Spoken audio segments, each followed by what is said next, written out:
I want you to imagine for a moment that you're at work and your boss asks to speak with you. Your heart starts racing, your palms get sweaty, you haven't done anything wrong, but somehow you're already apologizing in your head, already preparing for criticism, already feeling like that small child who could never quite get things right. This isn't just nervousness. This is your past speaking through your present. Most of us carry our childhood with us in ways we don't even realize. It's not always the big, obvious traumas that shape us. Sometimes it's the small, repeated moments, the times we learned to be silent, the times we learned that our needs didn't matter, the times we discovered that love was conditional, that safety was temporary, that we had to earn our place in the world. Let's talk about people-pleasing, not the healthy kind where you're kind and considerate. I'm talking about the exhausting, soul-draining pattern where you say yes when everything inside you is screaming no, where you twist yourself into shapes you were never meant to take just to avoid disappointing someone. This usually starts in childhood, when your emotional or physical safety depended on keeping someone else happy. Maybe you had a parent whose mood determined the whole household's atmosphere. You learned to read faces, to anticipate needs, to make yourself small and agreeable. And now, decades later, you're still doing it. You're still scanning rooms for signs of disapproval. You're still sacrificing what you want for what others might prefer. You're 40 years old, and you still can't order the meal you actually want at a restaurant if someone else suggests something different. Then there's the perfectionism. And I don't mean being detail-oriented or having high standards. I mean the kind of perfectionism that's really just fear wearing a productive mask. It's never feeling like what you do is enough. It's editing that email 17 times. It's lying awake at night replaying a conversation, analyzing every word you said, convinced you said something wrong. This often comes from childhoods where love felt conditional on achievement, where mistakes were met with anger or disappointment, where you learned that your worth was measured by your output. So now you're an adult and you're successful by any objective measure, but you feel like a fraud. You accomplish something, and instead of pride, you feel relief that you didn't mess up. The finish line keeps moving, because the real race was never about achievement. It was about finally feeling acceptable. Let's talk about emotional flashbacks. These are tricky because they don't look like regular flashbacks. You're not seeing images from the past. Instead, you're suddenly flooded with feelings that seem way too big for the situation. Someone cancels plans, and you feel utterly abandoned, like a child left alone in the dark. A friend doesn't text back quickly, and you're filled with shame, convinced you've done something wrong, that you're too much, that you'll always be too much. Your partner seems distant one evening, and you're overwhelmed with terror that they're leaving, even though rationally you know they're just tired. These are moments when your adult self disappears and your child self takes over because something in the present triggered something from the past. The feeling is old, even if the situation is new.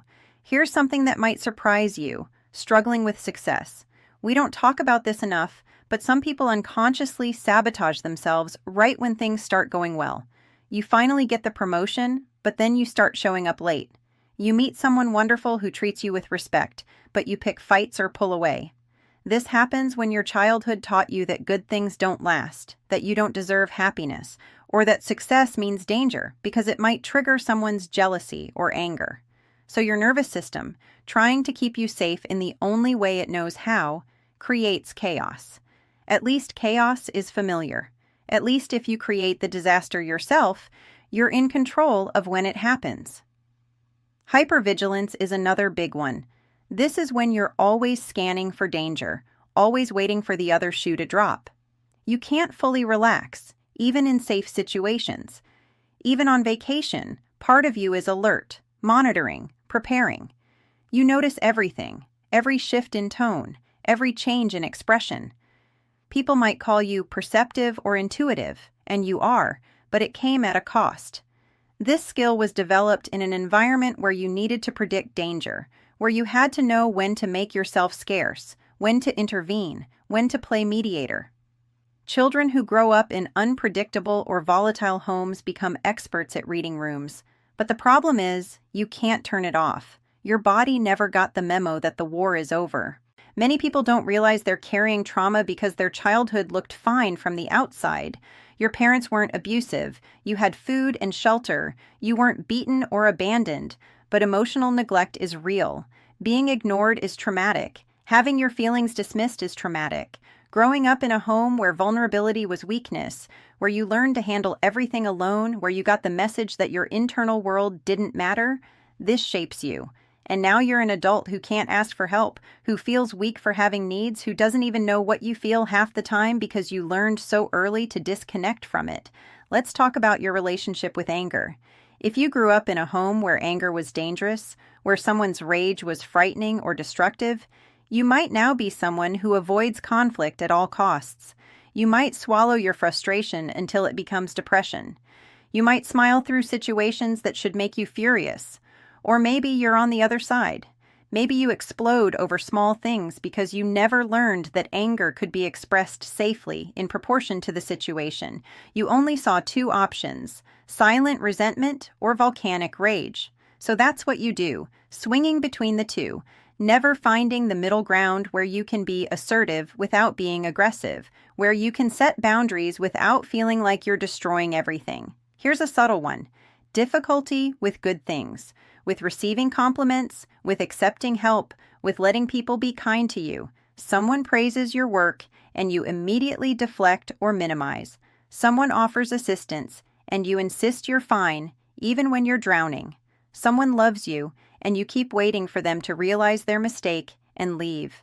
This happens when your childhood taught you that you had to earn everything, that nothing came freely, that accepting something meant owing something. Or maybe you learned that attention was dangerous, that being noticed meant criticism was coming. So now, when good things come your way, your system doesn't recognize them as good. It recognizes them as threats. Chronic guilt is another sign. Feeling responsible for other people's emotions. Feeling bad when you set boundaries. Feeling like you're doing something wrong just by existing and having needs. This usually develops in families where a child took on emotional responsibilities that weren't theirs to carry. Maybe you had a depressed parent, and you learned that keeping them happy was your job. Maybe you had siblings you had to protect. Maybe you were the peacemaker, the therapist, the one who made everything okay for everyone else. And now you're an adult, and you still feel responsible for managing everyone's feelings, for fixing everyone's problems, and you feel guilty for the crime of being human, of occasionally needing something for yourself. Dissociation is far more common than people realize. It isn't always dramatic. Sometimes it's feeling unreal, watching your life from the outside, losing time, spacing out, or moving through your day on autopilot. This once protected you when childhood was overwhelming. Your mind learned to check out when things were too much, but now it happens even when you're safe, even during moments you want to remember. You're there, but not fully alive. Many people with childhood trauma also carry a harsh inner critic, a voice that judges, insults, and tells you you're not enough. You've lived with it so long it feels like your own thoughts, but it's really the echo of someone else's voice that you internalized. Childhood trauma is often about what didn't happen, the comfort you needed but didn't get, the safety you couldn't rely on, the unconditional acceptance that never came. You learned to adapt and survive in an environment that didn't support you. Recognizing these patterns isn't about blaming anyone. It's about understanding how the past still shapes you.